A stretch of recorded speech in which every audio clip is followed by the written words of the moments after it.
Hola, bienvenidos nuevamente a esta tercera clase para cuarto A y cuarto B del plan electivo de biología.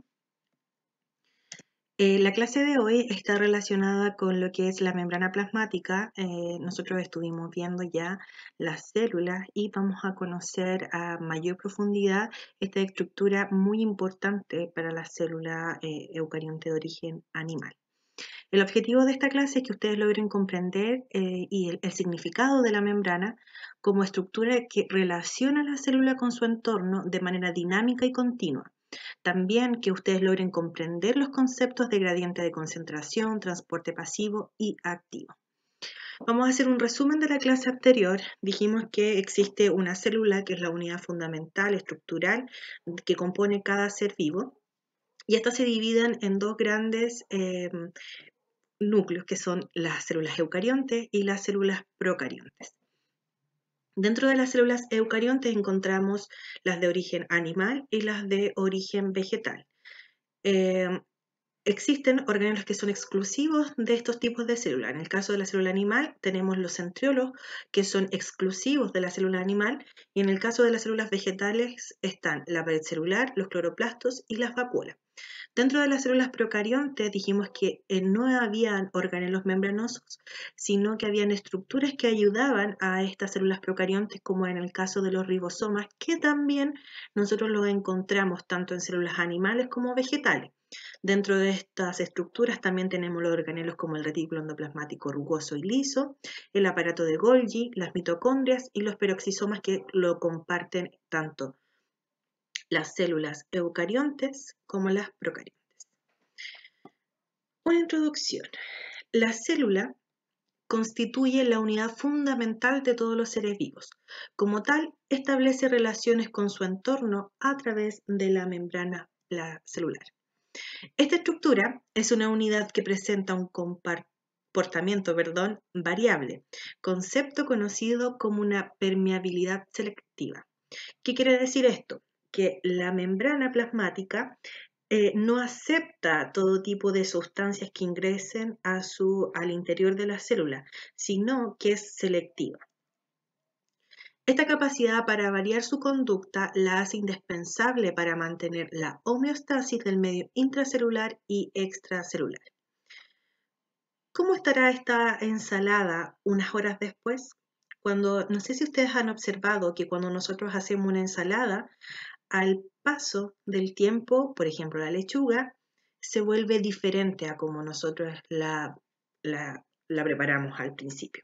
Bueno, durante esta clase vas a descubrir qué es lo que pasa. Dentro de la membrana celular, se hicieron varios estudios científicos que estudiaron la membrana celular y se llegó al modelo del mosaico fluido, que lo propusieron estos dos grandes científicos en el año 1972. El modelo del mosaico fluido en realidad es esto que ustedes pueden observar aquí, es la disposición de las estructuras en la membrana plasmática. Ustedes pueden observar aquí que la membrana plasmática no es una pared como la que nosotros tenemos en nuestra pieza, que rodea nuestra sala, etcétera, que es plana, que no tiene absolutamente nada. Más bien es una pared, podríamos decirlo que adornada, en donde encontramos diferentes estructuras que van a componer esta membrana celular y a lo que nosotros vamos a denominar el modelo del mosaico fluido, en donde, como ya les dije, hay varias estructuras que vamos a conocer en detalle. ¿Cuáles son los componentes de la membrana celular? Bueno, el componente fundamental, principal de la membrana celular son los fosfolípidos. Estos fosfolípidos se ubican formando una bicapa lipídica que constituye la matriz de la célula. Le va a otorgar fluidez y presentan un comportamiento anfipático. Los fosfolípidos tienen una estructura muy particular. Como ustedes pueden observar acá, estos que son de color azul, es un fosfolípido en donde tenemos una cabeza y tenemos unas colitas. La cabeza es hidrofílica, o sea, que tiene afinidad con el agua, es polar, y las patitas están constituidas por ácidos grasos, que como ustedes saben, el aceite no se relaciona con el agua, por lo tanto, se orientan hacia el interior formando esta bicapa lipídica y estas patitas que son de aceite o de lípidos son hidrofóbicas, o sea, que le tienen miedo al agua, que no les gusta el agua, y estas son apolares. Esta característica de una cabeza hidrofílica, que está constituida por un fósforo, después tiene una estructura que es un glicerol y luego los ácidos grasos, hacen que se forme esta membrana plasmática y su componente principal es el fosfolípido. Los fosfolípidos, al tener estas patitas que chocan entre sí, le van a otorgar movilidad a la membrana celular. Luego, acá hay otras estructuras que ustedes pueden observar, estas amarillas, que es el colesterol. El colesterol es bueno consumirlo, o sea, nosotros debemos tener colesterol, pero recuerden que hay dos tipos de colesterol, uno que es bueno y otro que es malo. El colesterol se ubica entre los fosfolípidos y la característica que tiene es que le va a otorgar rigidez a la membrana de las células animales. Entonces, si yo consumo un colesterol malo, por llamarlo de alguna forma, y se acumula en mis membranas, lo que va a hacer es que esta se ponga rígida y no se pueda mover. Luego tenemos estas proteínas que son de color morado, y acá tenemos otros canales, que son proteínas también, que pueden ser de dos tipos. Las transmembranas, o que están integradas o intrínsecas en la membrana, o sea, hundidas en ella, y las periféricas o extrínsecas, que están fuera de la membrana. Luego tenemos estas estructuras, que son como unos panales, que se denominan glúcidos. Los oligosacáridos, que son glucoproteínas o glucolípidos también, solo se van a encontrar en el exterior de la membrana, la que le va a conferir una asimetría. Dentro de las características de la membrana plasmática, tenemos que esta presenta fluidez, es decir, la membrana no es estática, como ustedes pueden observar en esta imagen en que está en constante movimiento. Presenta permeabilidad selectiva, o sea, es semipermeable. ¿Qué quiere decir esto? Que no va a dejar pasar cualquier sustancia o molécula al interior de la célula, sino todo lo contrario, va a necesitar de como una especie de peaje para poder ingresar a algunas sustancias o como también puedan salir. Sin embargo, hay algunas que van a pasar libremente a través de la bicapa lipídica y que es las que vamos a conocer a continuación. Además, está formada por una bicapa lipídica con proteínas insertas, que son estructuras lipoproteicas, como es en el caso de esta proteína, que nos va a servir como medio de comunicación del interior de la célula con el exterior de la célula y viceversa, que es la que ustedes pueden observar ahí de color morado. Dentro de las funciones de la membrana plasmática es que regula el paso de sustancias a través de ella, y eso es súper importante porque nuestras células necesitan tener una homeostasis, o sea, un equilibrio para poder que cada célula pueda funcionar de la forma adecuada. Cuando esto no ocurre, empiezan a fallar. Separa también un medio químico del otro, o sea, del exterior del interior, y regula el contenido interno de la célula o de un organelo membranoso. Ahora bien, vamos a conocer cómo se mueven estas partículas a través de la membrana plasmática, y al movimiento, a la concentración de sustancias que hay tanto en el interior como en el exterior de la célula, nosotros lo vamos a conocer con el nombre de gradiente de concentración, que es la diferencia de concentración de solutos o de sustancias disueltas entre los medios internos o externos y que obviamente los separa, los delimita la membrana plasmática. Acá ustedes tienen un ejemplo.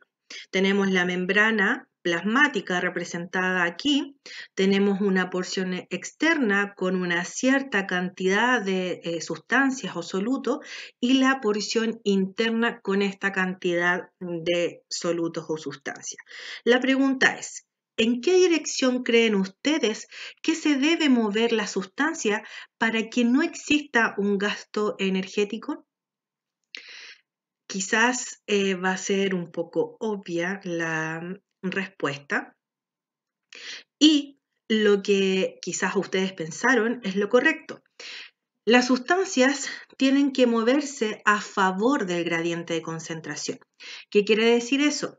Que como en la porción externa hay una mayor cantidad de sustancias o solutos, lo lógico es que se muevan desde el exterior de la porción externa hacia la porción interna, porque hay menos cantidad al interior. Por lo tanto, desde afuera hacia adentro debiese movilizarse.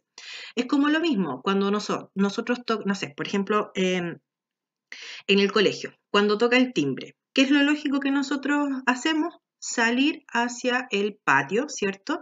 En donde no hay ninguna concentración de estudiantes. Por lo tanto, nosotros nos vamos a mover libremente desde la sala hacia el exterior, en el pasillo, imagino. Pero ahora, les pongo un ejemplo contrario.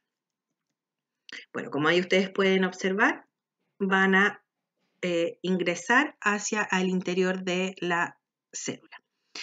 Yo les puedo poner un caso quizás contrario a esto, que es lo lógico de que nosotros cuando toca el timbre nos movemos de donde estamos concentrados, que es al interior de la sala, vamos hacia el pasillo. Pero ¿qué pasaría si todo el colegio, menos el curso de nosotros, está concentrado afuera y nosotros estamos adentro de la sala? Y toca el timbre y queremos salir, o a alguno de nosotros se nos ocurrió ir al baño. ¿Qué pasaría con nosotros? ¿Nos costaría? ¿Sería fácil salir? ¿No sería fácil? Quiero que piensen en eso. Este tipo de gradiente de concentración, del que estaba hablando anteriormente, de transporte se denomina pasivo, debido a que no hay un gasto energético. O sea, cuando las sustancias se mueven de donde están más concentradas hacia donde están menos concentradas y está a favor del gradiente de concentración, este tipo de transporte se va a denominar pasivo porque no hay gasto de energía, o sea, no cuesta ingresar o salir dependiendo del caso. Ahora bien, si la sustancia química se mueve en contra del gradiente de concentración, ¿qué nombre recibe este tipo de transporte? Este tipo de transporte que se mueve en contra del gradiente de concentración, o sea, que es como les puse yo anteriormente en el caso, de que si todo el colegio estuviese concentrado afuera en el pasillo de nuestra sala y solo nosotros, los del cuarto A y B, estuviéramos dentro de la sala, alguno de ustedes quisiera salir al baño. ¿Sería fácil salir de la sala para ir al baño? Yo creo que no, va a costar salir. ¿Por qué? Porque de donde estamos adentro, donde está menos concentrada la cantidad de personas, al salir va a ser mucho más dificultoso. Y este tipo de transporte, que es cuando es en contra del gradiente de concentración, o sea, de donde está menos concentrado hacia donde está más concentrado, se le llama transporte activo, porque es contra del gradiente de concentración lo que va a determinar que sí exista un gasto energético. Es lo lógico, si nosotros queremos salir a un lugar en donde está muy concentrado de gente, nos va a costar salir. Por ejemplo, cuando vamos a, no sé, a ver un partido de fútbol al estadio, cuando vamos a algún concierto o algún lugar en donde hay mucha gente y nosotros nos queremos mover hacia otro sector donde también hay mucha gente, nos va a costar, nos cuesta movernos dentro de esa multitud, de ese mar de gente. Y ese tipo de transporte se llama activo y sí existe un gasto de energía. Y nosotros lo podemos dar cuenta, que llegamos cansados al lugar de donde queremos ir.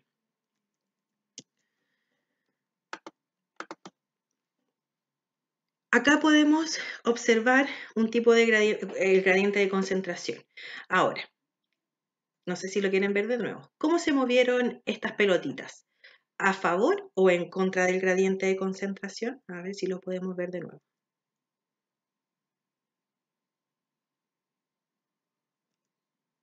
¿A favor o en contra del gradiente de concentración? Acá lo más lógico es que ustedes me digan que se movió a favor del gradiente de concentración. ¿Por qué? Porque la porción externa estaba más concentrado que en la porción interna. Por lo tanto, se movieron a favor del gradiente de concentración sin gasto de energía. Por lo tanto, es un transporte pasivo. Y aquí, en esta situación, ¿cuál vendría a ser? ¿Y este movimiento es a favor o en contra del gradiente de concentración? Miremoslo de nuevo.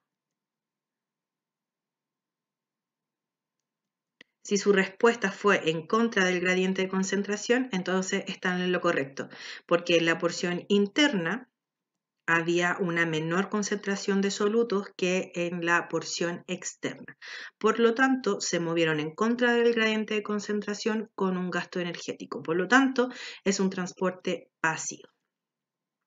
Ahora vamos a ver las características del transporte pasivo. El movimiento de moléculas de soluto o agua a favor de su gradiente de concentración. Esa es la característica. No gasta ATP o energía. El movimiento de molécula se estabiliza cuando la concentración de sustancia a ambos lados de la membrana están en equilibrio, o sea que están en concentraciones iguales. Acá no necesitan de alguna proteína para pasar, pasan directamente por la membrana plasmática y pasan en favor del gradiente de concentración sin gasto de energía, y cuando ya la célula está como en su equilibrio, se cierra, no deja pasar más sustancias, por lo tal logra un equilibrio entre el medio externo y el medio interno. Ya. Acá ustedes pueden observar cómo ciertas sustancias, qué sustancias más bien dicho, pasan libremente a través de la membrana plasmática. Por ejemplo, los gases, las moléculas pequeñas polares sin cargas, como por ejemplo el etanol. Dentro de los gases tenemos el dióxido de carbono, N2, y el oxígeno. No me acuerdo cuál es N2. También tenemos que el agua y la urea también pasan libremente a través de la membrana plasmática. Sin embargo, hay unas estructuras que se llaman acuaporinas, que son como unas especies de proteínas que también captan el agua y la dejan ingresar al interior de la célula. Moléculas grandes polares sin cargas, como por ejemplo la glucosa, iones como los que están acá, y moléculas polares con cargas, como los aminoácidos ATP y glucosa 6-fosfato. Les cuesta pasar.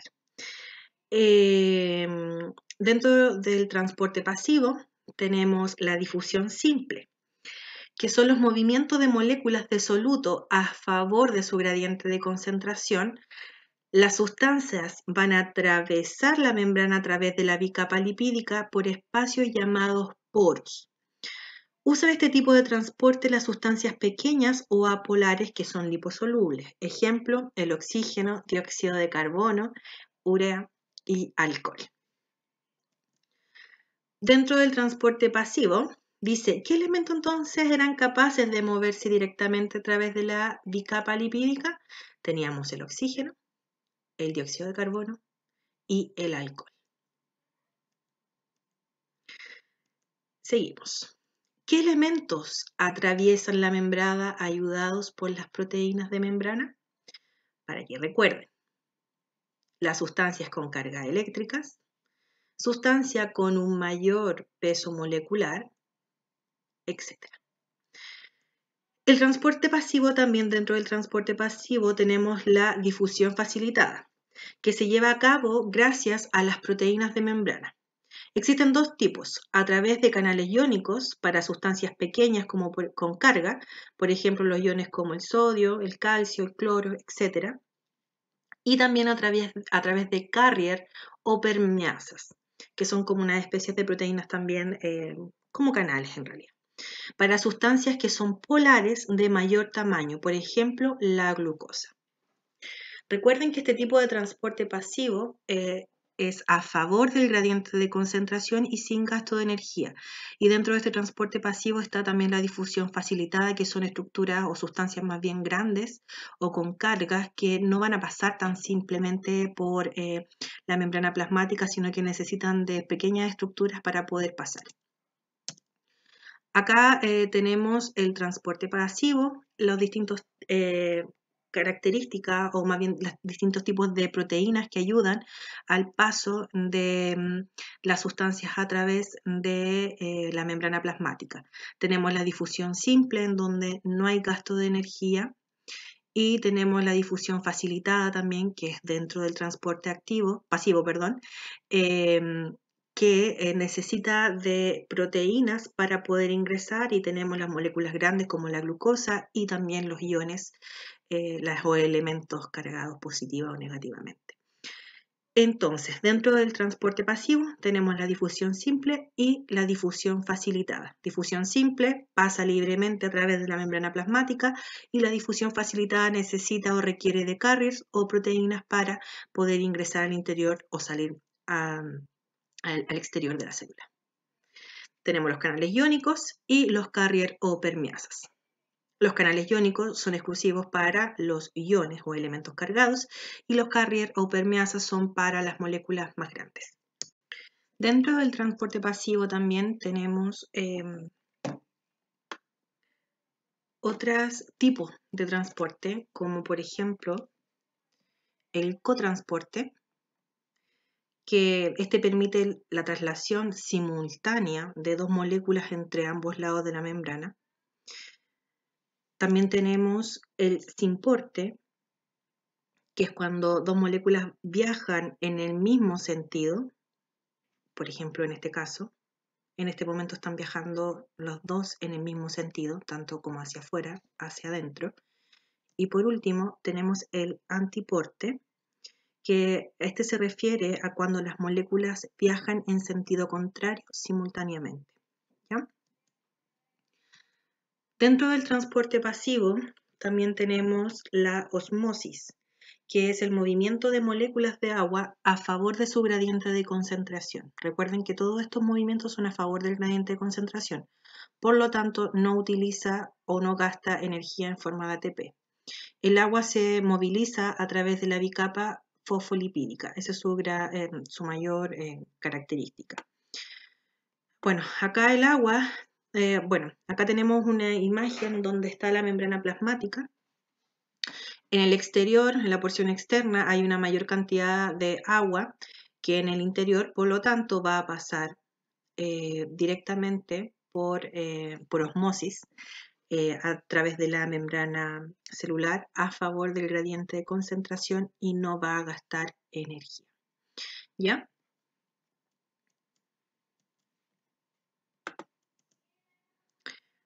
Hay tipos de soluciones también.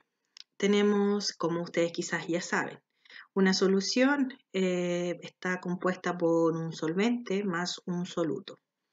En este caso, en ese frasquito, ustedes pueden observar que con azul, puntitos azules, es el agua, que vendría siendo el solvente. Nosotros lo conocemos como un solvente natural y el más abundante. Y tenemos la sal en esos cuadraditos, que vendría siendo el soluto. La mezcla de estos dos va a producir una solución. Para nosotros poder entender y estudiar bien la osmosis, se deben considerar tres tipos de soluciones.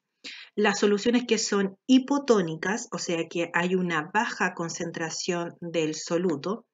Las soluciones isotónicas, en donde hay una igual concentración de los solutos. Y las soluciones hipertónicas, en donde hay una alta concentración de solutos. Yo siempre lo explico de esta forma. Imaginemos que tenemos 1 litro de agua y tenemos un jugo en sobre.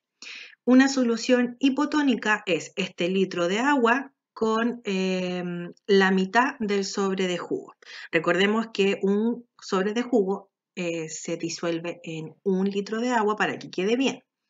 Entonces, para que sea una solución hipotónica, o sea que quede como desabrido este jugo, debería ser el litro de agua más la mitad del envase del jugo. Una solución isotónica es 1 litro de agua y el sobre entero de jugo para que nos quede bien rico el jugo. Y la solución hipertónica es este litro de agua más 2 sobres de jugo. Por lo tanto, nos queda un jugo sumamente dulce y espeso. Ahora bien, dice, esta clasificación se puede utilizar solo cuando se comparan dos soluciones, ¿ya? Esta es la forma que nosotros vamos a utilizar, que también se utiliza en química. Acá tenemos una comparación. Dice, los tipos de soluciones. Tenemos el ejemplo 1, el ejemplo 2 y el ejemplo 3. Acá en la solución tenemos agua y una cierta cantidad de soluto que vendría siendo esta sal. Acá lo mismo y acá lo mismo. La solución 1 y 2 son, ¿qué vendrían siendo? ¿Lo pensaron? Son isotónicas, ya se vio la respuesta del otro. La solución 2 vendría siendo respecto a la solución 3, si nosotros comparamos la solución 1 con la solución 3. ¿Qué es lo que es con respecto a la solución 3? Vendría siendo una solución hipotónica porque hay una menor cantidad de solutos. Por último, la solución 3 con respecto a la solución 2, ¿cómo vendría siendo? Hipertónica. ¿Por qué? Porque hay una mayor cantidad de solutos disueltos en este agua en comparación de la solución número 2. Tipos de soluciones. El efecto de la osmosis en células animales. Bueno, acá ustedes pueden ver cómo se comportan estos tipos de solución en diferentes medios. Acá tenemos un glóbulo rojo que está sumergido en diferentes soluciones. En la primera vendría siendo un medio isotónico porque está en la misma proporción en ambos lados, por lo tanto no hay un movimiento del agua porque está en un equilibrio, por lo tanto este glóbulo rojo se encuentra en un estado normal sin ninguna alteración. Estamos en un isotónico. Luego, en la siguiente imagen, ustedes pueden observar que este glóbulo rojo está un poquito como parece una pasa. Por lo tanto, el movimiento neto del agua es hacia el exterior, o sea que perdió agua, por lo tanto se arrugó, ¿ya? Y esta es una solución hipertónica, porque salió, ¿ya? En este caso, en el último, el de acá, ustedes pueden ver este glóbulo rojo muy hinchado y el movimiento neto del agua es hacia la célula. Por lo tanto, está muy inflado, está lleno de agüita en su interior. Por lo tanto, es una solución hipotónica.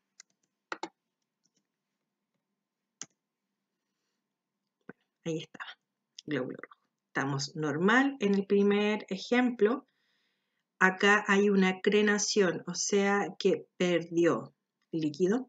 Y acá tenemos una citólisis, ¿ya? El efecto de la osmosis también en las células vegetales la podemos observar aquí. Ustedes saben que las células vegetales tienen una estructura que se llama vacuola. Esta vacuola es la encargada de almacenar el agua de la planta. Por lo tanto, cuando nosotros regamos en los momentos que se requiere, que la planta requiere agua, esta vacuola se encuentra turgente, o sea, está bien, está en un estado normal. Por lo tanto, vamos a decir que la planta está turgente, o sea, está en un medio isotónico en donde ambas, tanto el exterior como el interior, se encuentran con una misma cantidad de agua. En el segundo ejemplo tenemos también un equilibrio dinámico y por último tenemos una plasmólisis. Cuando nosotros no regamos la planta, esta va a perder obviamente el agua, por lo tanto se va a marchitar, se va a secar y por último se va a morir, ¿ya? Ahora bien, tenemos otro tipo de transporte que es el transporte activo, que la característica principal del transporte activo es que hay un gasto de energía en forma de ATP y los tipos de transporte activo son los mediados por proteínas carriers o bombas y los mediados por vesículas o transporte en masa, ¿ya? Dentro del transporte activo tenemos el transporte activo mediado por proteínas o las bombas, que es el movimiento de moléculas de soluto en contra de su gradiente de concentración. Recuerden que el transporte activo es en contra del gradiente de concentración, o sea, va de donde está menos concentrado hacia donde está más concentrado. Las moléculas de soluto van a utilizar proteínas de transporte o carrier para poder movilizar ¿sí? Este sí gasta energía en forma de ATP, sí necesita de energía para poder salir, porque obvio se va a mover desde donde está menos concentrado hacia donde está más concentrado. Este movimiento tiende a mantener los gradientes de concentración. Es súper importante y uno de los ejemplos de transporte activo mediados por las bombas es la bomba sodio-potasio ATPasa, ¿ya? En donde es sumamente importante esta bomba porque mantiene los niveles de sodio y potasio estables dentro de nuestro cuerpo. ¿Y cómo actúa esta bomba sodio-potasio? Necesita de energía para poder sacar 3 sodios e ingresar 4 potasios al interior de la célula. Siempre es el mismo mecanismo. Salen 3 sodios, ingresan 2 potasios y así sucesivamente. Si ustedes se pueden dar cuenta, la concentración de iones potasio al interior de la célula es mayor que afuera y la concentración de sodio en el exterior de la célula es mayor. Por lo tanto, se mueve el sodio en contra del gradiente de concentración, ocupando energía. Hay una mayor concentración de sodio al exterior y una menor concentración de sodio en el interior, y lo mismo ocurre con el potasio. Luego tenemos el transporte masa o mediado por vesículas. Para sustancias de gran tamaño, la membrana debe generar un mecanismo especial mediado por estas vesículas. Siempre va a haber un gasto de energía. Existen 2 tipos de transporte mediados por vesículas, las que son endocitosis y la exocitosis. La el nombre endo es como hacia adentro, el movimiento de materias hacia dentro de la célula, por medio de vesículas de membrana. Y la exocitosis, el nombre lo dice, exo, fuera. El movimiento de estos materiales es hacia afuera de la célula por medio de vesículas membranosas. Entonces, la endocitosis viene desde afuera hacia adentro y se va a formar esa vesícula que ustedes observan ahí. Y la exocitosis, se forma la vesícula y sale hacia el exterior de la célula. La endocitosis, dentro de la endocitosis nosotros podemos distinguir lo que es la fagocitosis. La fagocitosis significa célula comiendo, fago, de comer. La célula engulle desechos, bacterias u otros objetos grandes invaginando su membrana plasmática. ¿Qué quiere decir esto? Que va a formar esta vesícula. Las células esa es una invaginación, ya cuando uno forma esta vesícula. Las células que realizan fagocitosis son muy especializadas, por ejemplo, los leucocitos. Dentro también de la endocitosis podemos encontrar la pinocitosis. En la pinocitosis, que significa célula bebiendo, la célula incorpora fluidos del medio externo, invaginando, o sea, formando esta vesícula a su membrana plasmática. O sea, llega estas sustancias, la membrana las reconoce, se invagina, o sea, forma una vesícula y la ingresa hacia el interior de la célula. La pinocitosis la realizan todas las células como forma de nutrición. Dentro también de la endocitosis tenemos las mediadas por receptor, que es la captación de una proteína llamada ligando unida a una macromolécula, como por ejemplo la insulina, a través de un receptor específico de la membrana. Ambos forman el complejo receptor-ligando que se introduce en la célula formando una vesícula. ¿Ya? A ver si podemos ver nuevamente esta. No pasó. Bueno, acá esta imagen mostraba cómo se formaba esta vesícula, que requiere de un receptor, por lo tanto, esta es más específica. Bien, esta sustancia la reconoce el receptor y se forma esta vesícula que va hacia el interior de la célula. Luego teníamos dentro del transporte activo la exocitosis, o sea, que saca sustancias. Corresponde a la salida de sustancias de gran tamaño desde la célula. Para ello la membrana se pliega generando una evaginación. Gracias a esto la célula elimina sus desechos o bien secreta sustancias fundamentales como hormonas, como ustedes pueden apreciar en esa imagen. en movimiento. Tenemos la vesícula, se asocia a la membrana y se expulsa. Bueno, espero que les haya servido esta clase. Cualquier duda recuerden que me la pueden hacer a mi WhatsApp. Si no quedó alguna de todo lo que hablé no quedó claro, por favor háganme saber sus dudas.